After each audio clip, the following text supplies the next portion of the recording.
कलियुग में महापाप के कारण जब पृथ्वी महाप्रलय पर लीन होने को जा रहा होगा, उस समय एक महापुरुष सृष्टि होंगे धरती पर, जिनके शरीर पर स्वयं भगवान निवास करेंगे।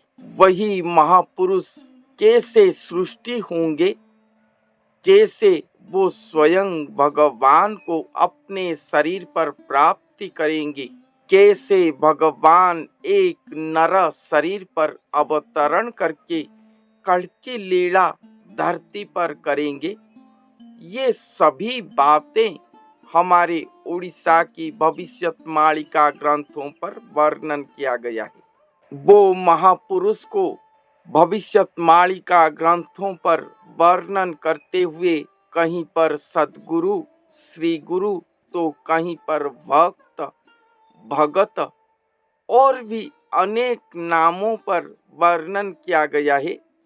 उनके साधन स्तर को वर्णन करते हुए, उनके नाना अवस्था को वर्णन करते हुए उनको अनेक नाम पर संबोधन किया गया है।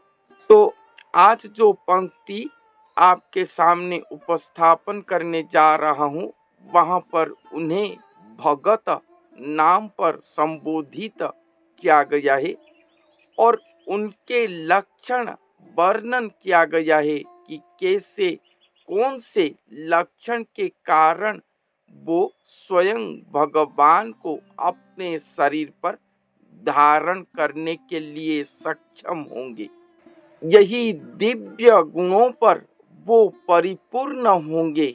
संत भीमभोई जी की आदि अंत गीता भविष्यमालिका पुस्तक की 101 पृष्ठा से 103 पृष्ठा के अंदर ये सब कुछ वर्णन किया गया है। तो आइए सुनते हैं। जो भगत अपने शरीर पर ज्ञान पथ पर नवखंड पृथ्वी को भेद करे होंगे, उसके साथ अपने देह पर उसे अनुभव करते होंगे। जो भगत अपने ज्ञान नेत्र को सर्व स्थान पर पूर्ण करके शपथ सागर को अपने ही शरीर पर भेद करे होंगे, जो 21 पूरा ब्रह्मांड को कलना कर पाए होंगे, एकमात्र वही भगत के पास ही स्वयं अनाकार वश्य होकर रहेंगे। जो नवखंड मेदिनी को, सप्त सागर को अपने देह पर भेद करे होंगे, ज्ञान नेत्र पर उसे अनुभव करते होंगे अपने शरीर पर। 21 ब्रह्मांड को जो कलना कर पाएंगे अपने शरीर पर, वो ही अनाकार प्रभु को धारण कर पाएंगे या अनाकार प्रभु उन्हीं के ही वश होंगे। सभी जीवों के प्रति जिनका दया भाव रहा होगा, उन्हीं के पास ही शून्य ब्रह्म वश्य होकर रहेंगे। तो सर्वभूतों को समचित्त करे होंगे, उन्हीं के ऊपर ही अवधूत प्रसन्न होंगे। जो पृथ्वी की तरह सहनशील हुए होंगे, उन्हीं के शरीर पर ही अलेख ब्रह्म खुद खेल रही होंगी। पृथ्वी पराए जेहु गो सही पारे, अलेख ब्रह्म खेलई गो ता अंगरे। जो पृथ्वी की तरह सह्य कर पाते होंगे, उन्हीं के शरीर पर ही अलेख ब्रह्म स्वयं खेल रहे होंगे। अनादि संगीता पुस्तक पर महापुरुष अच्युतानंद दास जी ने लिखे हैं कि वो पृथ्वी से भी दोगुना सह्य करे होंगे।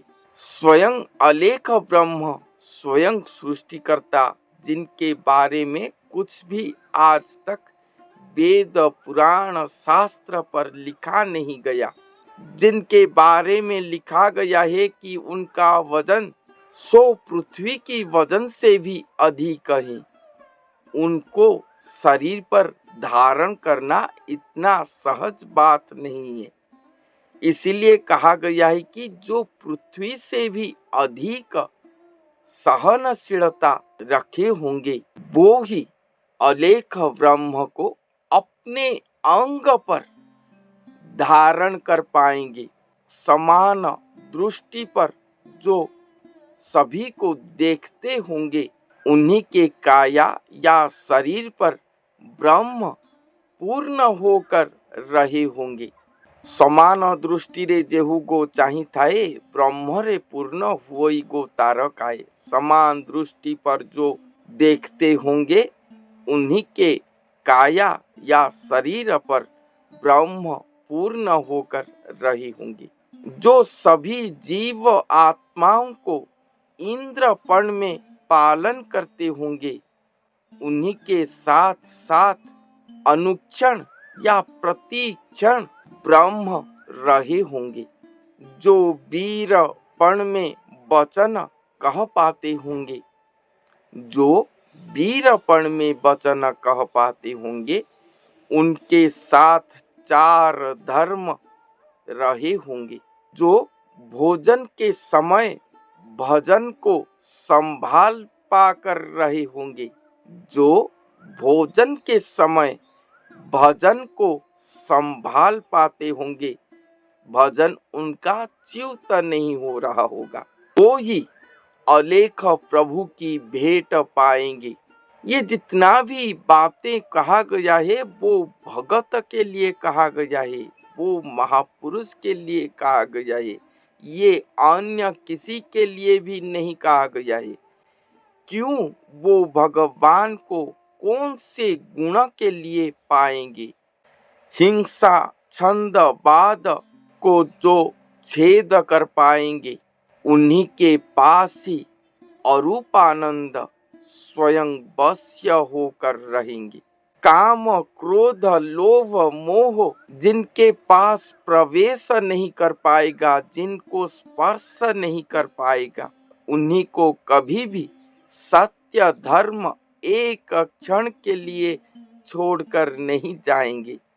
बहुत सारे लोग कहते हैं कि हम ब्रह्म को धारण करे हैं मगर यहाँ पर उनके लिए एक वाक्य कहा गया है कि आत्मा भगति की जारो गो नाही दृश्य से कहीं पाइब ब्रह्म गो पुण्य लेस।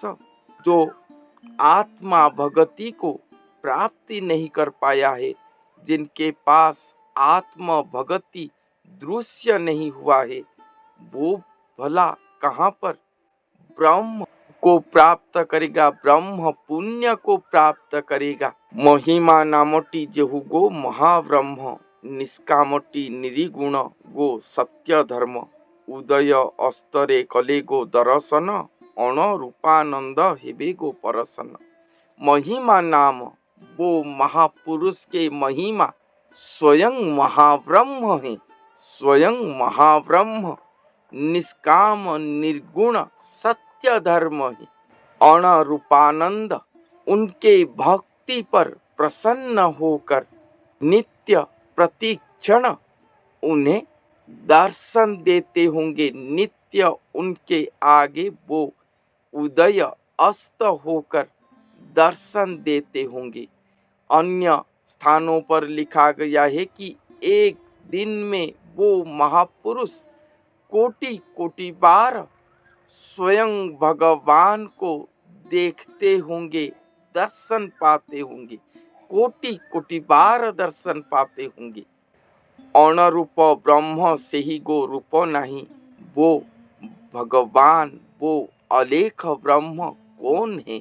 उनके बारे में लिखा गया है कि वो महाब्रह्म है, अण रूप ब्रह्म है जिनके रूप रेख कुछ भी नहीं है, निष्काम निर्मोह महाशून्य देही है।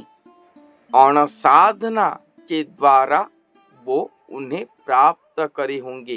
अण साधनार मूले गो तांकु पाई साधनार कर्मे अंत गो लेस नाही।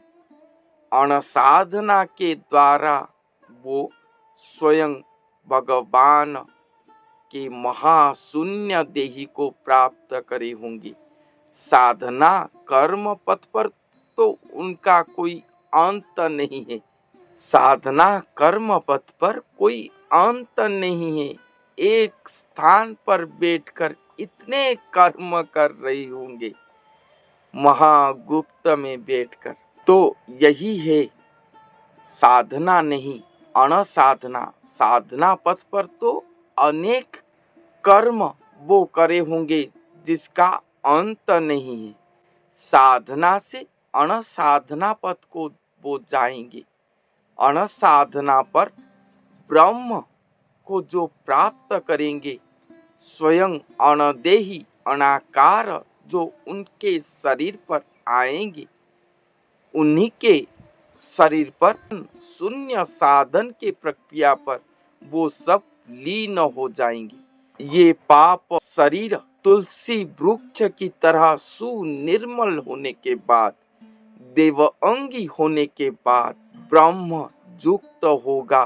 ब्रह्म शरीर उनके शरीर पर अण हो जाएगा, एकाकार हो जाएगा, देव शरीर पर रूपांतरित हो जाएगा। देह के ऊपर विदेह सत्ता सृष्टि होगा। यही अनसाधना है। एक के बाद एक प्रभु सत्ता आकर उनके शरीर पर लीन होते जाएंगे और सर्व अंत पर स्वयं महाब्रह्म महाशून्य देही अनरूप ब्रह्म, जिनका रूप रेख कुछ भी नहीं है, वो स्वयं अपना महाशून्य देह सृष्टि करेंगे और वही महाशून्य देह को लाकर उन्हीं के शरीर पर अवस्थान करेंगे, एकाकार करेंगे, एक हो जाएंगे। महाशून्य से वो स्थूल देही होंगे। यही महावैज्ञानिक महाशून्य महापाठ है, जो कि कलयुग की अंत समय पर वो महापुरुष के पास होगा, जिनके लिए ये उड़ीसा की भविष्यवाणी का ग्रंथ लिखा गया है। महापुरुष अच्युतानंद दास जी ने अपने 64 भविष्यवाणी का ग्रंथ पर लिखे हैं। वो महापुरुष के विषय पर वेद में भी गुप्त में लिखा गया है, जो कि वेद वेत्ता नर उसे समझ नहीं पाए हैं आज तक। वो महापुरुष के पास सर्व पुराण संपूर्ण हुआ होगा। आज तक जितने भी अवतार सृष्टि हुए हैं, जितने भी भक्त भगवान का सुवर्ण निदर्शन सृष्टि हुआ है धरा पर, वो सब कुछ उन्हीं के पास ही दृश्य होगा। तत्व पथ पर सर्व तत्व संपूर्ण होगा उनके पास। तभी तो स्वयं अलेख, जिनके बारे में कहीं पर कुछ भी लिखा नहीं गया, वो आएंगे, एकाकार होंगे, एक होंगे, स्वयं मानव देही कहलाएंगे और वो महापुरुष के बस हो जाएंगे। भक्त के पास भगवान बस होते हैं और वो महापुरुष के पास स्वयं भगवान, स्वयं सृष्टिकर्ता भगवान बस हो जाएंगे। ऐसा बस होंगे कि एक एकाकार, एक शरीर हो जाएंगे। कुछ भी भेद आप नहीं पाओगे। जो आज तक सृष्टि आरंभ से पहले नहीं हुआ था, जो आगे भी कल्प कल्प तक कभी भी नहीं होगा, ऐसा महालीला होगा वो महापुरुष के साथ स्वयं भगवान का, जिनके श्रीपाद पर कोटि ब्रह्मांड हर क्षण प्रणाम करेंगे। यही सुनिश्चित ही होगा, एकमात्र यही रहेगा सार होकर, जो मैं पिछले एपिसोड पर आपको सुनाया था। एकमात्र सुनिश्चित ही उन्हीं को ही वंदना किया जाएगा और द्वितीय पंथा नहीं है। उन्हीं को पूजन करने से, भजन करने से, स्मरण करने से सभी जीव आत्मा मुक्त हो जाएंगे, मुक्ति पा जाएंगे। उन्हीं के बारे में ही, उन्हीं के लीलागान के लिए ही ओडिशा की भविष्यवाणी ग्रंथ रचना किया गया है। तो आज के लिए इतना ही। धन्यवाद।